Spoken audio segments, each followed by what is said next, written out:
Welcome to Two Bitches in a Broom podcast. Thank you for joining us for this week's episode as we dive head in into closed practices, what it is, why it is, where it is, who it is, all the ises of closed practices. And this seems, at least for me and what I've been noticing this past at least maybe a couple of weeks, this has been like a really hot topic amongst the metaphysical world, and at least from what's been coming up into my awareness. So, if we want to kick things off, do you want to give the definition of what a closed practice is considered? Sure. Um, so closed spiritual practice are traditions, rituals, even belief systems that are completely restricted to a very specific cultural, ethnic, or even familial group that are not open at all to outsiders. These practices are often protected because they want to preserve the Mm-hmm. cultural integrity, and they also want to prevent the cultural appropriation. Mm-hmm. Yeah. Yeah. Yeah. See, and I see that.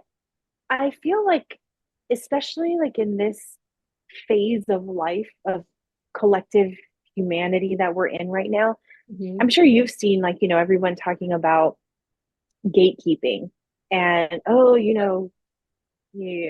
heaven forbid that you keep something to yourself, as you're gatekeeping and you're not sharing.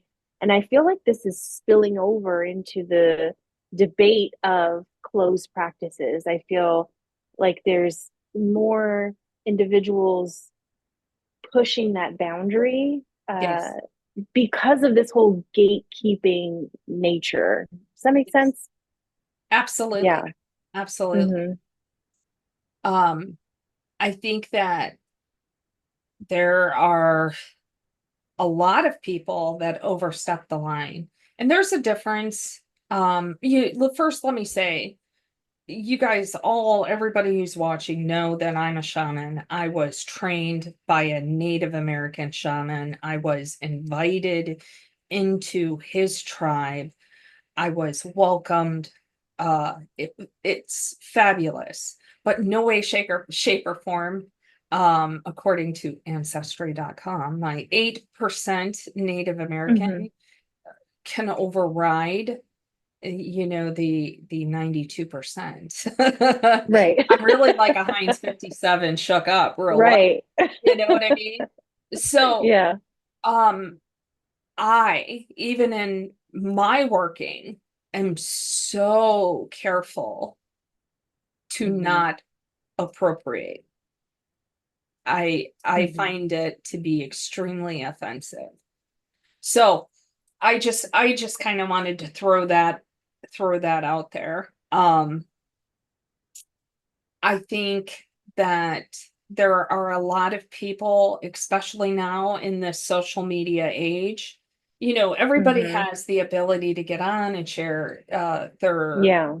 insights or uh, whatever it may be. And I think a lot of people do it because they want to help, they want to spread knowledge, they want to share, you know, what Sure. Yeah. is important to them. But I think there's people that don't just graze the line, they outwardly step way over that line. And then, Yeah. there's a whole community of people that are losing their mind, in the process, going, "What are you doing?" Mm-hmm. Yeah. Right.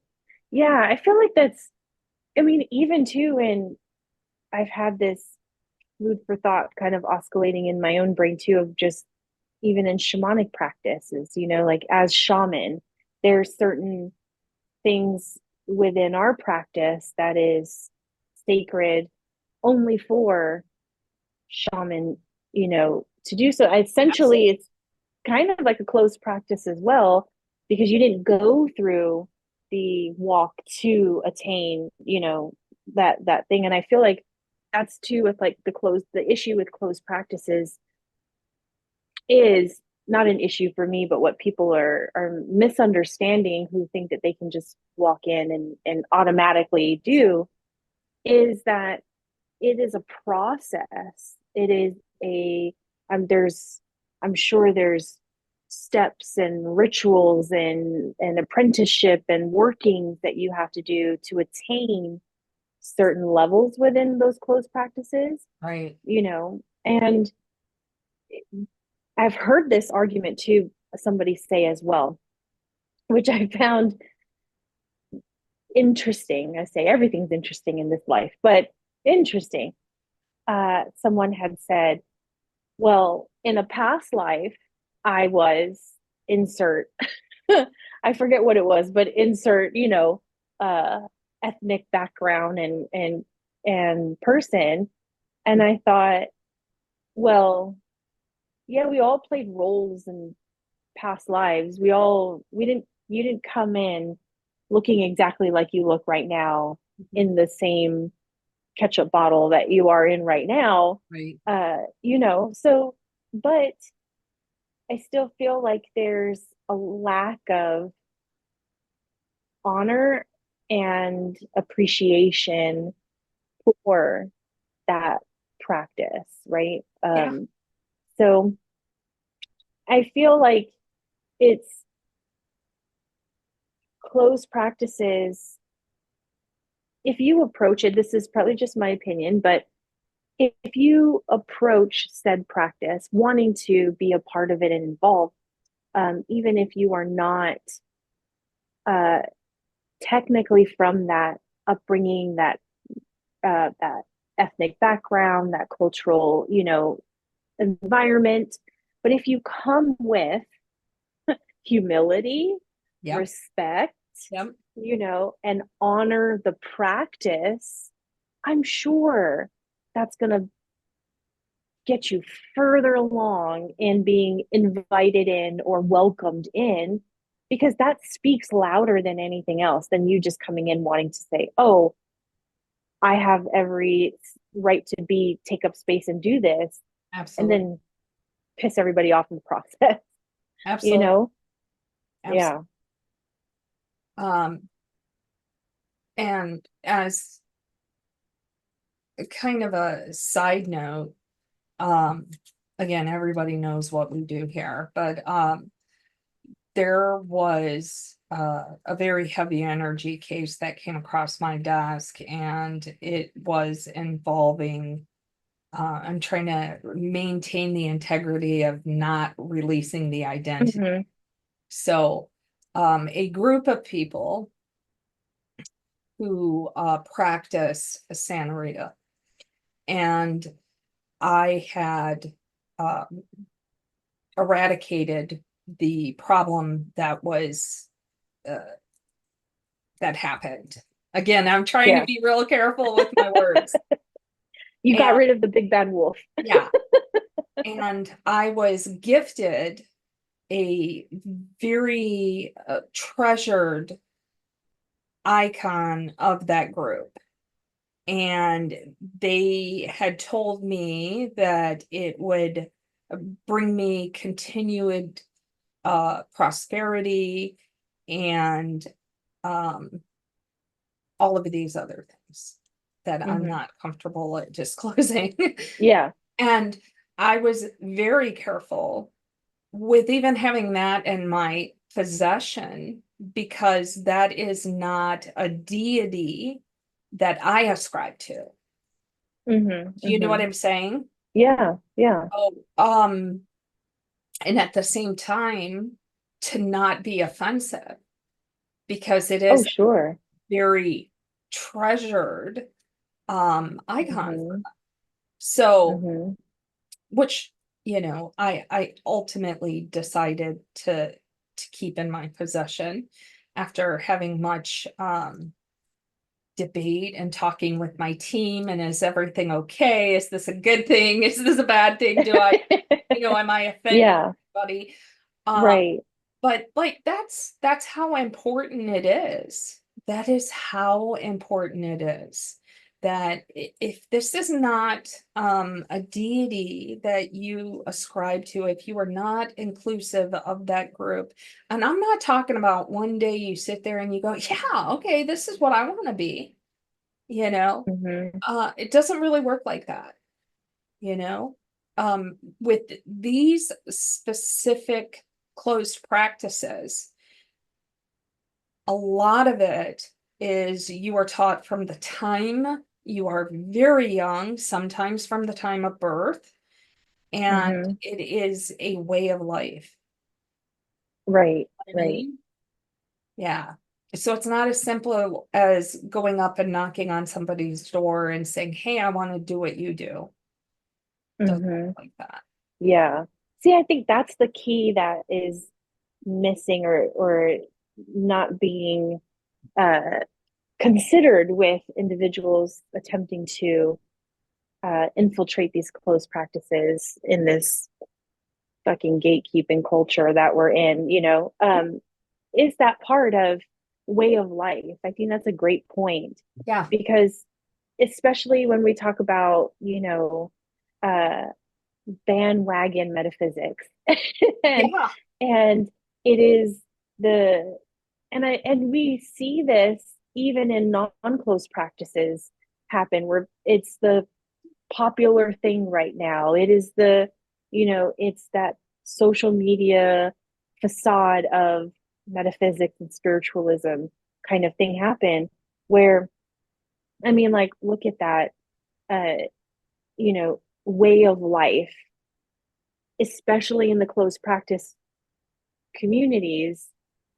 You live, breathe, exude that practice because it is imbibing every essence of your being. You're Sure. not just, oh, right now, this is cool to do right now, or I'm doing this and then go off later on. It is a it's like a commitment to their existence, Yeah. in a way. So I Yeah. think people are misunderstanding that the importance of it's their way of life Hmm. embedded into generation upon generation upon generation. And if Yeah. we understand even the basics of the power of intention, if enough people believe in something, it's going to give it that power. Well, think about all of the generations behind who you're seeing right now in this closed practice. That's a lot of power It is. coming forward, you know? And I Yeah. think you also have to consider why these practices, Hmm. which a lot of people Yeah. aren't, you know, True, true. Yeah. they came to be out of necessity because they were, in some cases, enslaved. Hmm. Like, let's stop and reflect on that for a moment. Just stop Right. and reflect on that. And Yeah, what a, exactly. so you're hitting on more than one front when you are entering a or practicing a closed practice. It's offensive Right, on right. different levels. You know what I mean? Hmm.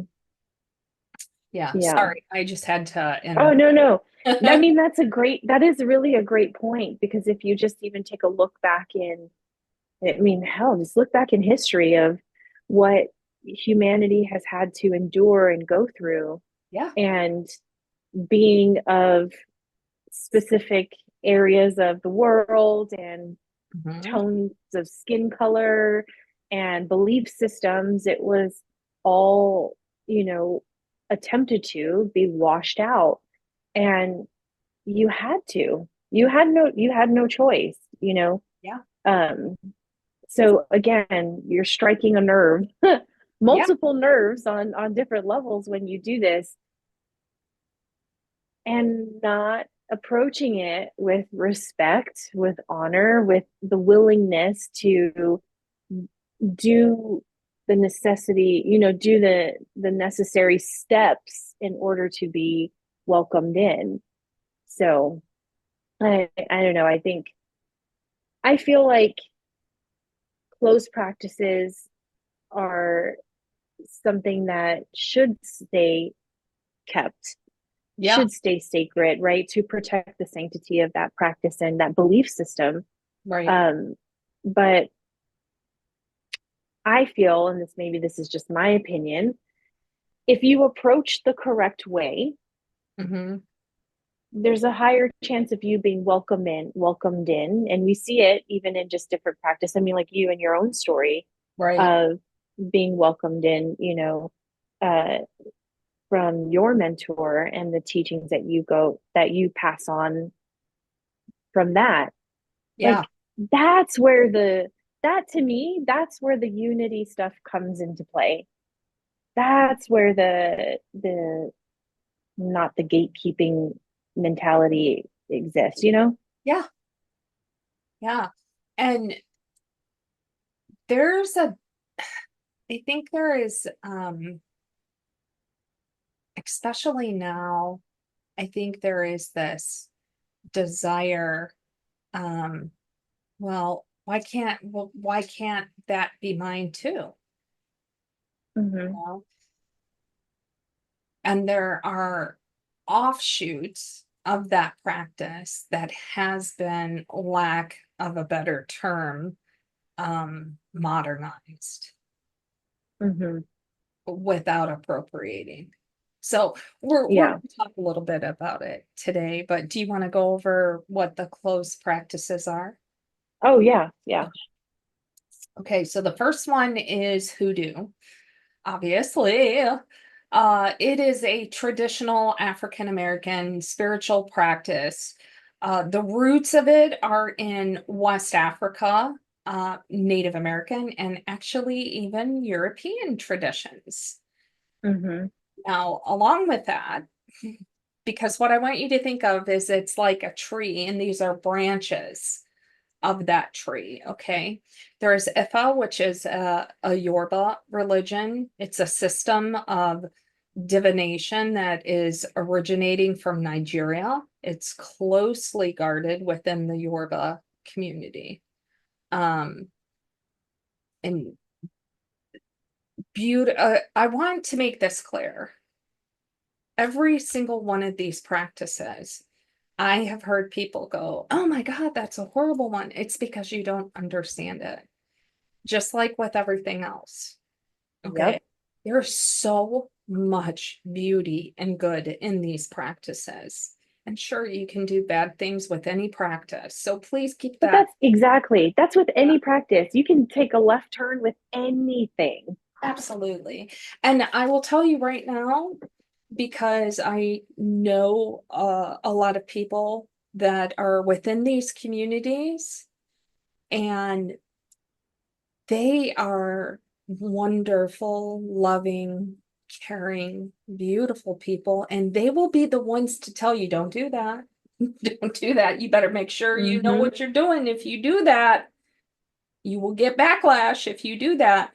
And I think Mm-hmm. there's a miscommunication where people see them as this big, bad, awful, group that is lumped in. And Right. it's not the case. No, it's not. I It think isn't. And I it's think fear, just fear of the unknown. yeah, Yeah.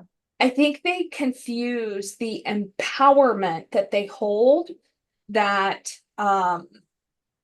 self-confidence and in that practice. I think Mm-hmm. they confuse that and they go, "Ooh, I have fear of what could happen." Right. You know what I'm Right. saying? Yeah. And then with that, again, we have Native American ceremonies, eh, in particular. There's they have various spiritual practices. I'm just kind of lumping that. Mm-hmm. Um, they have ceremonies that are unique to different Native American tribes. Okay. Mm-hmm. Specifically, sweat lodges, vision quests, and sun dances. Absolutely off limits. Absolutely not a thing. Um, and if you knew or spoke to anybody in the Native community, it is extremely offensive to participate in any of these ceremonies without an absolute invitation to do so. Okay. Mm-hmm. And what you're seeing that are public demonstrations, that's not what I'm talking about. I'm not talking about that. So then there is brouhaha. It's a spiritual practice found in various Latin American cultures, and I hope I'm enunciating that correctly. Particularly, it's among people with indigenous and African heritage. Then there is huna. It's an ancient Hawaiian spiritual practice that is closely tied to the cultural heritage, their ancestral knowledge of Mm-hmm. the native Hawaiians. You're familiar with that, right? Mm-hmm. Yeah. Yeah. I think I have like 12, what did I say? It was 12% Islander. I can't even remember. I'm I telling think you, so, yeah. I'm Because you like a sent me the Heinz thing. 57. That's what I am. I'm a Heinz. I have Yeah. Asian. I have all this stuff going on. Um, then we have voodoo. It is a religion that is practiced mainly in Haiti and the Haitian diaspora, which combines elements of West African religions, Christianity even, and their indigenous beliefs. Then we have Santa Rita, which I kind of talked about a little bit. Mm-hmm. They are a religion of Caribbean origin that merges that Yoruba religious traditions with elements of Roman Catholicism. Mm-hmm. Then we have, I hope I enunciate this correct, Ainu. It is the Ainu people of Japan, who include very unique rituals, dances, and specifically bear worship. Then there's Shinto, which is the indigenous spirituality of Japan, which includes very unique rituals and practices that are deeply tied to the Japanese culture and heritage. Mm-hmm. Then we have the Australian Aboriginal dream time. And so their spiritual beliefs, their creation stories of Australian Aboriginal people, which are deeply connected to their land and their heritage. So I think it's really important to approach these practices with respect and understanding. Mm-hmm. Because when you are engaging in, when you are trying to replicate these practices without permission, without the proper cultural context, it is so harmful to the communities that hold them so sacred. It is so, so harmful. It really, really is. Sorry, I know. Yeah. I'm a little Yeah. passionate about this one. No. I have a little passion with this one. Yeah. Yeah, I do, I I do see that as, especially again, like the social media society that we're in. And it really is like I started finding myself asking, is nothing sacred anymore? Right. Because we're so immersed in the non-gatekeeping and anyone can do anything, and I feel like you're missing out on such appreciation and beauty of practices and where you come from. And it makes me think of, even just in my own cultural background as a indigenous Chamorro person, Mhm. um, our own shamanic practices and the shaman of ancient times in where I'm from is, even that was, you could see, if you just even look back in history, you could see the progression of how the influx of Catholicism and Christianity took that away, and the practices were demonized. Yeah. And and it's when you really, and I encourage everybody, it's fine if you want to, this is just my opinion, it's fine if you want to approach a practice with respect and humility and want to actually follow the traditional steps and be welcome that way. Great, have at it. But look in your own genealogy, look in your own ancestral background. There's so many, I feel like there's missed opportunities with a lot of people nowadays. There's so much opportunity for you to incorporate your own ancestral background and practices in that way, that you can feel that. I feel like for some people too, with this wanting to do this, is you just want to belong somewhere, Hmm. and maybe you're a little hurt because you don't feel like you belong somewhere, or Hmm. you don't have value in this space, and maybe that's driving you. But again, a missed opportunity to take a look at your own ancestral line, your own background. And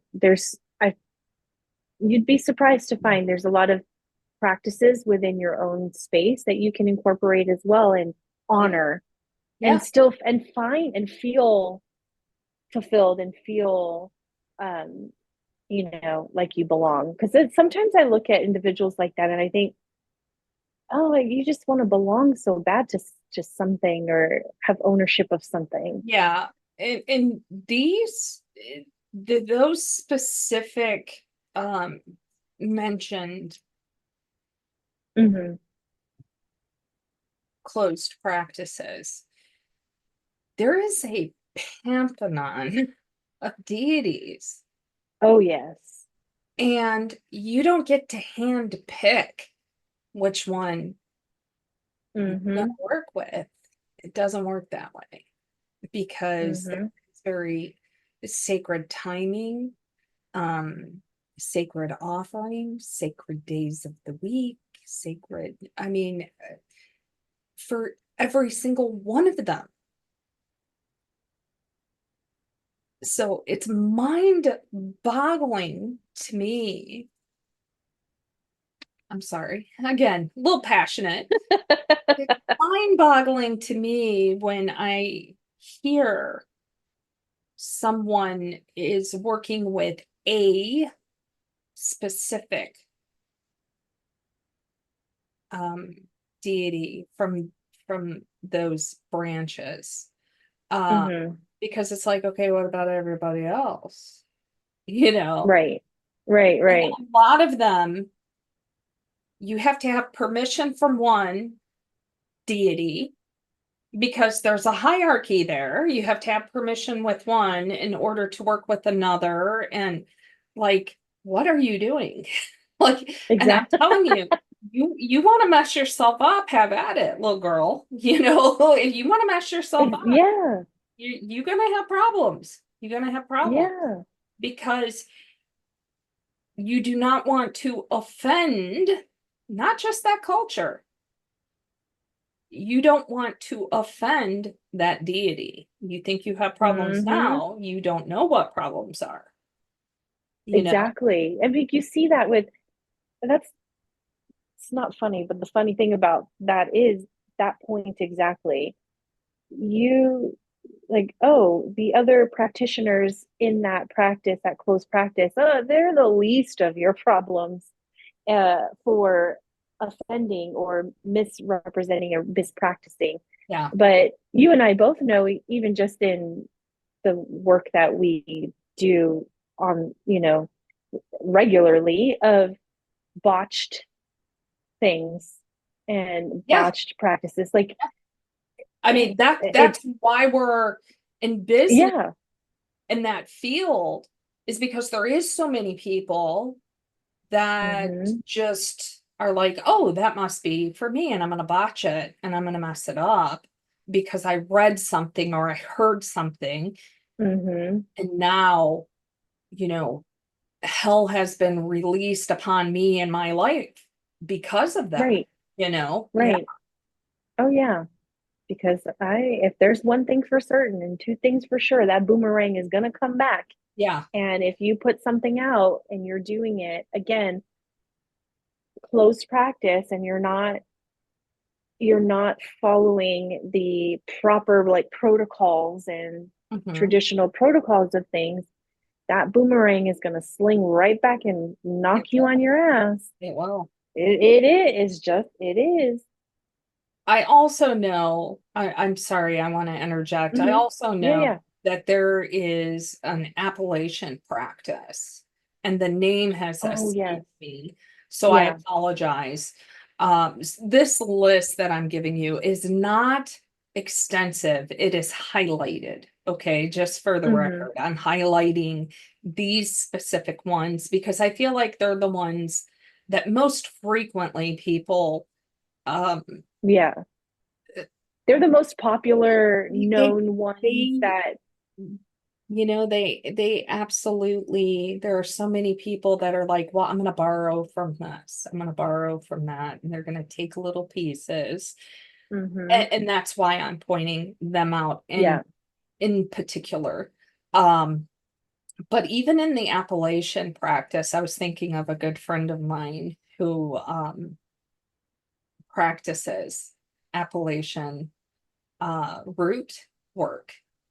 Mm-hmm. And it is highly, highly offensive for somebody to come in and say, oh, I'm doing this and I'm doing that. And they're kind of ripping off that Appalachian practice.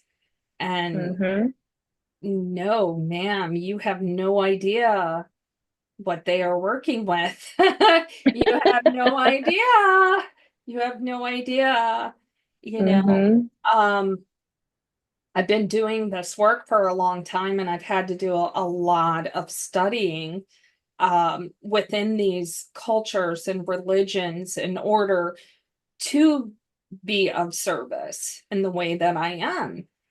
And I don't have fear, but I have a very healthy respect. I have an Mm-hmm. extreme healthy respect for their practice. And I understand the root of it. I understand how it came to be and how important it is for their culture. Mm-hmm. So, to give some um, well, comparison,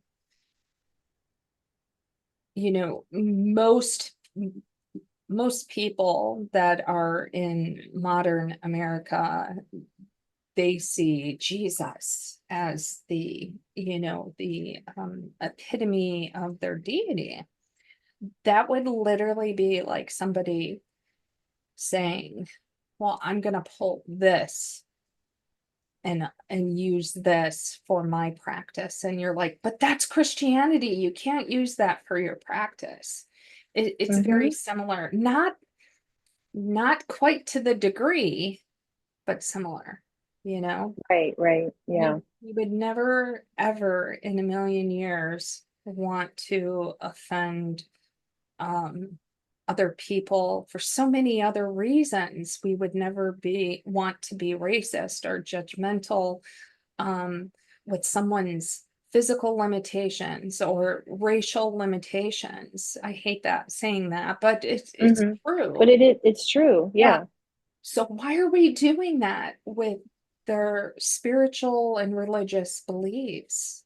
We got to stop and take a pause and Mm-hmm. reflect.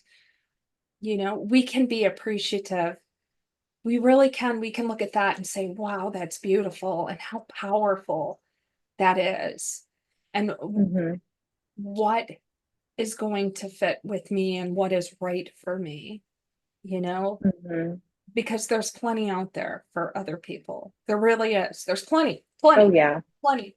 Oh yeah. And Yes. if it is something you want to pursue, then please go through the proper channels and pursue it. Yes. Do that. You need to be inducted, Oh, right? absolutely. Be Like do inducted. your due diligence. If that's something that you really want to pursue, research it first. Yeah. Learn the history, learn why it was created, learn again, do your due diligence and then seek out a person of that Mhm. practice and go through the proper channels in that way. Again, respect, appreciation, honor the way of that, you know. Yeah. And I feel like because it is a commitment when you want to enter into one of these closed practices. It's not just a, oh, it's a Friday night, Yeah. let's have some fun. Well, I think It there's a is a lot of commitment. self-appointed people. Like today I Yeah, choose to be, right. and even in shamanism, we have that where people are like, oh yeah, I am. Mm-hmm. That's what I am because I had a dream that I'm a shaman and I woke up today and today I'm a shaman. And that's not how it works. There are Right. rites and rituals that you must go through. You have to have the rite of passage. And Mm-hmm. that's a lengthy process. It's not, um, and it's offensive. It's offensive to claim that and not have your rites of passage. Mm-hmm. you know Yes. as a shaman, I'm very comfortable saying that, very comfortable, Mm-hmm. because you and I both know what it takes to go through that, and it's not an easy process. It's not an easy No. process. It's not for the faint of heart. There is a reason they say not every soul intends to walk that path Yeah, because from speaking from experience, right.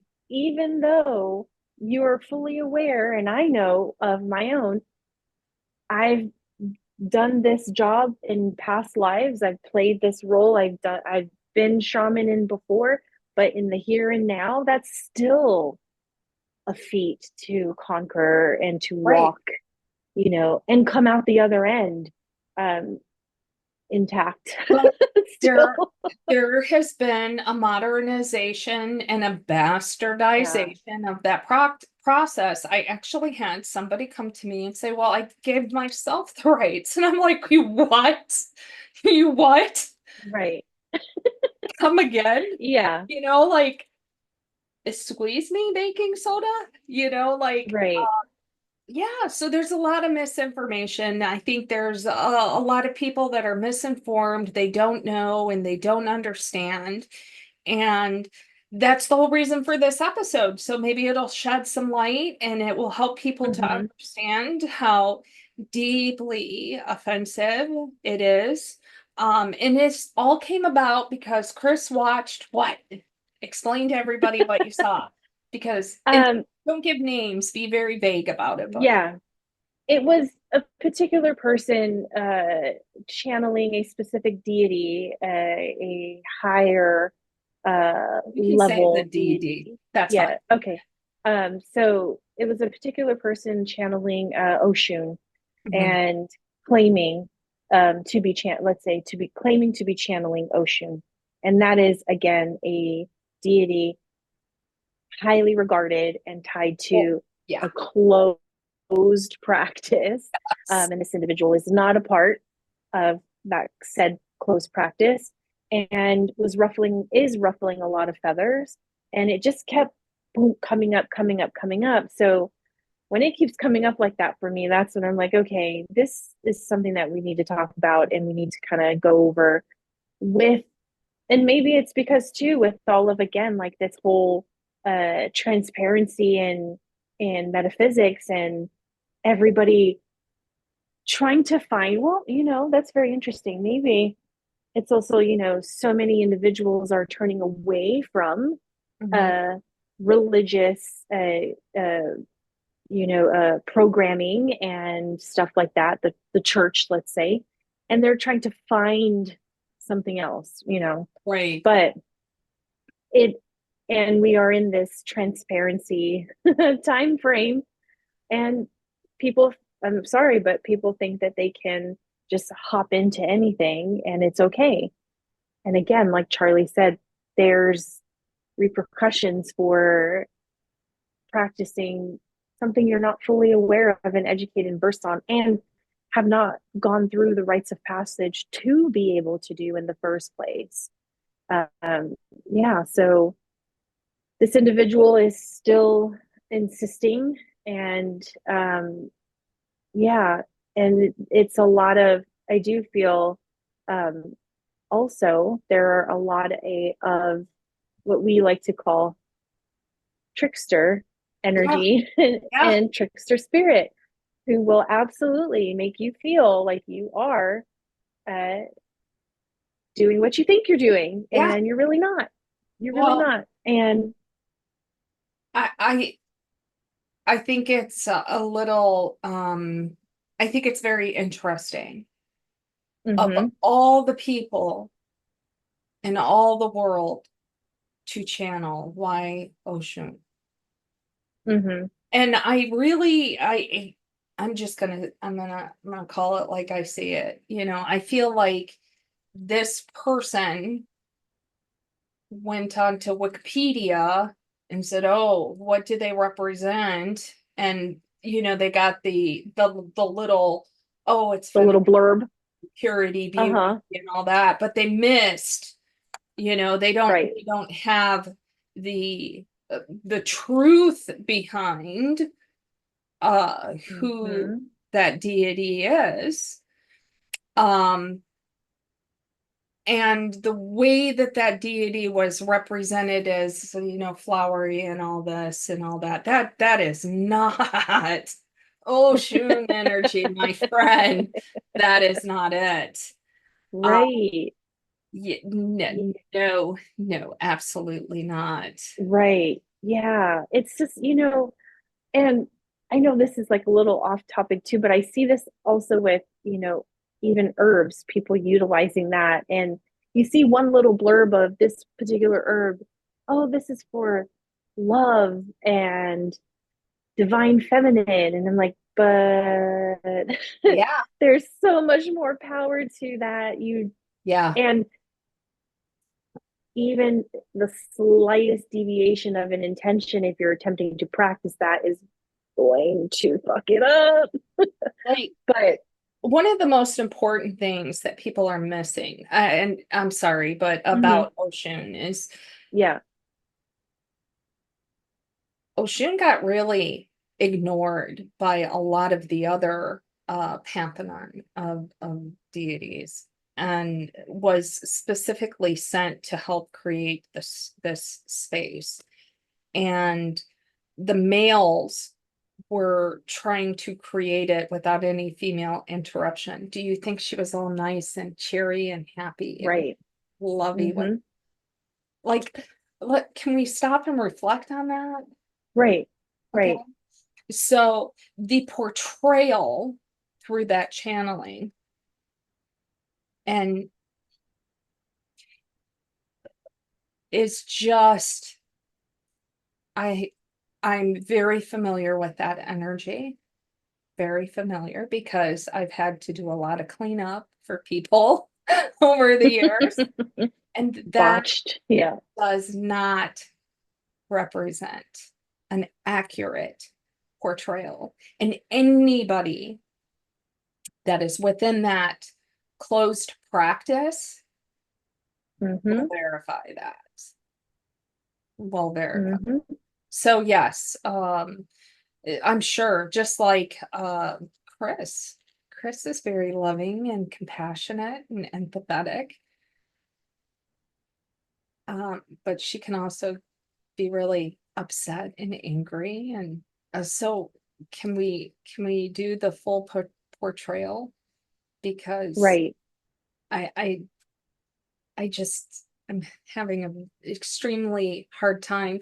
And Oshun is known to only connect to those within that practice. Hmm. So how interesting is that? Um, Right. and I've said this before in another one of our podcasts, but I don't think this person is being malicious. I don't think it's intentional. Like you said, it could be a trickster Hmm. energy. Um, it, I think a lot of times when people are channeling their higher self, and they have Hmm. a hard time believing, oh, that's that's actually me. I'm light and airy and full of love and insight and inspiration. And they overlook that and oh, it must be fill in the blank. Archangel Michael is the most popular, Right, right, you know? right. And it's like, no, friend, that is your higher self. In this particular case, I absolutely agree with Krys. This is absolutely a trickster energy. I saw it with my own eyes. I watched Mm-hmm. the clip you sent me, Krys. I Uh-huh. watched it with my own eyes. It's very evident. I think that if anybody has clairvoyance and they see energy, you will be able to see the energy of that particular spirit that is Mm-hmm. feeding her information. Mm-hmm. So, unfortunately, it has caused a pretty good uproar, I think, within that community, Yes. just by when I was reading all those. Yeah. Well, what's interesting too, and like a great point to reiterate too about the misconception, how others view people in close practices and that fear. There has been a plethora of higher individuals in these close practices who have, it keeps coming up in my Yeah. thing of saying, my darling, no, you're not, in a loving way, in a way of, don't do that. You don't want to do that. You don't want to walk that road, like trying to steer you away from doing that. I've even seen one instance where that particular practitioner was referring this person to others of higher ranking in that thing to get educated, to seek out, and again, Right. hello, respect, honor, stuff like that. And it didn't, nothing's working, I guess. And I was just like, okay, well, hard head makes a soft ass, and Yep. that boomerang is going to come around again, because when you are doing this, you are appropriating a closed practice. Absolutely. um you are, it is what it is, you are going to piss off that deity. You are going, not just the community, Hmm. because you got the spirit also that you have to contend with. Right. And there's a reason that there's rituals, that there's offerings, that you do it on a certain time frame. There's, everything is calculated, everything is methodically put together. Mhm. And you just come in and like, well, I'm going to do this on this day and it's going to be fine. Okay. All right. Yeah. Tried to tell you. But the whole purpose of this episode is to encourage others who maybe are searching for something to belong to, or feel, community with, or whatever the case may be, to maybe create a little bit of a pause, a reflection, Mhm. uh, do your due diligence, educate yourself on the history of the root of origination, um, and the commitment and dedication that it takes to Yes. do this, just like even with you and I, of even just being shaman, and I've seen it live in person in color, of Mhm. some individuals claiming to be shaman. And yeah, it absolutely offends me, because this is my way of life. Mhm. This is living, breathing. Mhm. There's not a word spoken out of this mouth that isn't deviated from this way of life. Mhm. And you in the club, like, Yeah. you, I don't know what? about that. Yeah. Are you sure? Yeah. But you know what I mean? Like, it's just, you're over here starting fights. What are you doing? So highly offensive Yeah. in a practice, in a sacred practice, highly offensive. So I hope, unless there's something, any final No. I think thing this to is add. I perfect. think we covered a lot. So I hope that you all found this helpful. And if you are one of these people that are looking for something or uh, even started to dabble in, I hope this created a moment of reflection for yourself, or you do your due diligence at least. And thank you for joining us. Thank you for entertaining our company Yeah. as we go off on this topic that we're both very passionate about. And I hope you find this helpful, or if you know somebody that will find this helpful and it resonates, by all means, we appreciate the energetic exchange of sharing, of liking and commenting. And that's it, I guess. We appreciate your presence. Until next time. Bye-bye. Bye.